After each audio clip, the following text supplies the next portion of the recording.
Hi everyone, it's Versha from Knowing Luxe. I am here to talk to you about Lady Dior, specifically the two that you see back here, and also talk to you about Dior in general. I'm gonna do some other goodies that I have from Dior in a different video, so please look out for that. But today I just wanted to talk about the bags because, as you know, bags are my thing. They are always what have been my thing, and I'll give you a little bit of background, which actually someone only recently made me realize, which is that as a plus sized person, it was always something that fit. Bags and shoes I could always find, and sometimes ready to wear items were not always in my size, depending on the brand, depending on the cut, right? So there's so many nuances to that, but bags were always my jam. So I'm gonna talk to you about the ones that I have that are specifically Lady Dior's. I don't have any other, see how I have to think because I have so many bags? I don't mean to say that in a weird way, but it's just if you know, you know. If you get it, you get it. So I do have to always take an inventory before I buy anything and make sure that I don't already have something that is equal to, better than, or similar in any way, so that I'm not wasting money, I think, and also wasting time, wasting space, being, having the overconsumption, which I'll probably talk about in other videos as well, because I'm very mindful of that also. So let's start with this one, only because I've done a video on this before, because I had an issue with it in the way that I was storing it. I had the chain on it and then I shoved it in the bag, and it created what I think is an ever so slight twist. You can't even tell that I'm twisting it. It almost looks like I'm squishing it.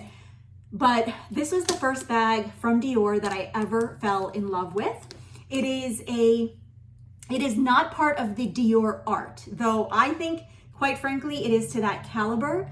When I first saw it, I was really worried about the cultural appropriation associated with this glass work and embroidery. And then I later learned that Dior just owns the companies in India that do this kind of work. I thought that was very interesting. But the Lady Dior, I'm kind of wearing polka dots for that same reason today, because of Lady Diana. This bag was made for her, and then she wore it to everything that you can see photos of her with in the 80s and 90s, I think, in the 90s, yeah. And it was something that always caught my eyes. I thought would be great, and then I bought it, and I find that it's a little bit clunky to wear. So it's not for every occasion. It's not, in my opinion, it's not for every occasion, and it's not for being rough and tough, right? It is quite elegant. This particular one is the mini size. You can tell by how many of these there are, 4 in a row of the canage triangles, or whatever you want to call them, equals mini. If it's 3.5, it's the really, really ultra mini micro. And then this is the ABCD, which I'll get to in a minute. I think that's the sweet spot. It's a little bit smaller than the medium. One of the reasons that this bag is so clunky is the handles. They don't go all the way down. They don't stay up, unless I put it in the dust bag and tighten it, and then it kind of does. The cool thing about it, which I learned through someone on YouTube, was this is a C and a D, which is Christian Dior. I think that's quite charming. I love that kind of stuff in a bag, but I find it to be kind of funny. So when you loop the chain, you've got to put one side here and one on the opposite angled one here, and then it doesn't get in your way when you're wearing it. The mini, I won't do too much of a review on it because I did talk about this in another video, so please check it out. I think it's the perfect size and the perfect bag for dressing up something that is very simple, and for carrying more than just your essentials for an evening out. It fits my phone, which is the normal size, the 13, and it also fits all the other things you would need, your wallet, your lipstick, your hand lotion, sanitizer. These are the things that I have to have. And it is the newer style. So both of mine are the newer style, even though this one I bought secondhand because I wanted this particular design. I hunted it down on Vestiaire Collective and found it just in the nick of time, I think, because they were harder to find later, this specific design, which, it's so pretty. I want to wear it every day. So it's this kind of flap. So it doesn't have the zippers, which I understand some people had trouble using, but I've never tried, so I don't know. But this makes it super easy. Now, even when you there's stuff in here, there's the chain in here. and it doesn't come out with this flap. So I find that to be more than secure enough. I also love touching the leather every time I go in and out of the bag. It's probably gonna get worn down the more I use it, but I don't care because I don't plan to use it like as much as maybe it would take to wear it down. But it's super, super awesome. The canage design is so elegant. The mini can be worn like crossbody. It comes to about here when I wear it crossbody. So it's a bit of a higher, maybe it comes to like here. I think that's perfect. I'm 5'6" and like a size 14. So I think it's like perfect on me. I can understand that if you're a little bit larger, it might be too tight, but for the most part, I think it's perfect.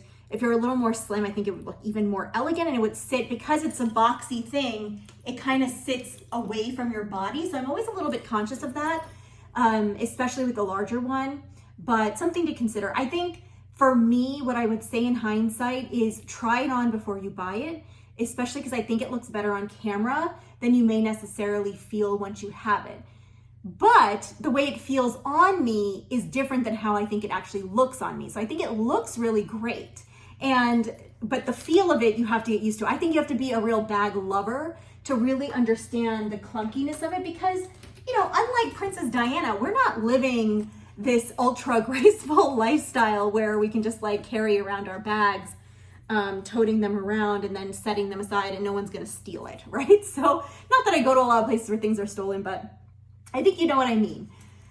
This is the ABC. Now it has these little things, which, you know, this is not my jam. Usually I don't like these little things like horses on your bags and like charms and things like that. But so I got these that matched in the color. And then I think eventually, because I'm a sucker for the kind of stuff, even though it's not natural to me, I'll probably get my initials or my husband's initials and like a little heart. That's why I got the hearts. They actually didn't have that available, but they said that if you take it into another store and they have it, you can change them out for free, or maybe free up to a certain time of year that you've owned it or something like that. So no big deal. I will get what I want eventually. One of my friends has a beautiful matte black on black. Oh, it's so great. If you're watching this, hey. But she has just like Dior written out with a star. So you do have to pay for anything extra more than 3 charms. But Dior with a little star is quite worth it, in my opinion. I think that's a great way to use this sort of creative and interesting space that's just not really something I get. So since I have the strap on this one already, I will show you how it fits crossbody on me. I just love it. I think it looks good with things like polka dots, things that are a little bit more traditionally classy or classic in design, but I think it also looks great with jeans. But jeans and a t-shirt to me is now also very classic. Like there's nothing edgy or different about it. So this color, of course I don't remember the name, but I know at Valentino they call it poudre, like powder. It is a powder blush pink. I have been dying for this color of bag for probably 7 or 8 years. I tried to buy an ostrich one in that color when I was in South Africa, but I did not get a chance to find it in the design of the bag that I want, and I ended up settling on something that was like kind of an ugly greenish brown. Long story, but I don't use that bag anymore. It now holds all my sunglasses cases. So point is, you know, I have been dying for this color bag. I love it. It is the ABCD, so it's got 5 of the little circular, triangular things here. That's how I always learn to know the size, especially when you're buying secondhand, because the person selling it to you may not know the size that they're selling it to you. So, you know, has the charms. Now the other bonus of this particular bag, and by the way, I bought this, it was the last one in the store, and then someone magically found a second one because there was another lady eyeing it, and I was like, why is it the last one? I like inspected it. It was perfect. And there is something really special about the Dior lambskin. It is kind of like, if you watch my Bulgari video, I talk about the velvetyness of leather, and Louis Vuitton has that, Dior has that. Lambskin at Chanel, to me, almost feels as if this velvety feeling was stretched out or something. So, you know, it's not really like, I don't know, you can see, okay, so it's not like a big deal, right? Like leather, the lambskin at Chanel is so great too, don't get me wrong. I do think it is probably the best, though I am glad I have a few caviar pieces, except for especially the ones that I beat up a little bit more, especially and also calfskin. But I've taken my lambskin Chanel's out everywhere and nothing happens to it, which is why, I mean, I have had to wipe it down for color transfer, but that's why I wasn't worried about buying this large of a bag in a light color from Dior, knowing that it was lambskin, but also because I had heard that the Dior lambskin is a bit more durable, resilient, whatever you want to say. It does have an adjustable strap. I might make it a little bit longer, though I don't think I've needed to, right? So I think it looked okay. And, you know, super structured, so you don't need to fill it with anything. Has the same kind of handle, though it's slightly bigger, which is nice because, you know, I'm a bigger person, so it's nice that I can bring this one more into my elbow to wear instead of just having to carry it like this, which is what I have to do for the mini. And then this is champagne gold. I mean, how awesome is that? It is also the newer style with the flap inside to get in and out of your things. It has a zipper slit inside there, which you can see, I think, and it is not a cloth canvas, but like a nylon-y, more durable one. It has a Christian Dior patch inside, which, you know, it's kind of hard to show you, but there are so many videos online where you can get like details of every single part of this bag. You know, the Canage story, I think, is really interesting about how Christian Dior was sitting at the fashion shows and the women would get up and their dresses would have this print from the caning of the chairs. And I used to have a cane chair set that I had inherited from my in-laws, and it was something that I always noticed about it because you sit back and then you do get a compression on your skin, especially if you get up from it and you've been sitting there for a long time. So totally get that, totally beautiful.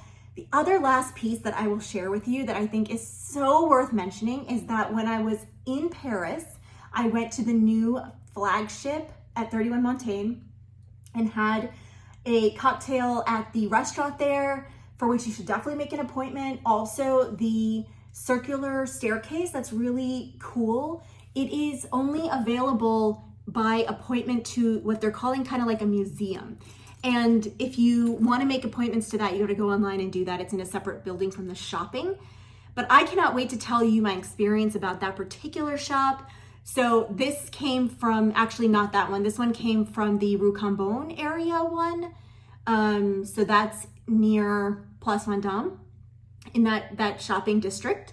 And so, you know, again, brilliant experience shopping. Dior was so kind. I'll say a couple more things and I'll talk to you about some of the ready-to-wear experiences I had, the other accessories, beauty, fragrance, like shoes. I mean, shopping at Dior, I had really good experiences pretty much everywhere.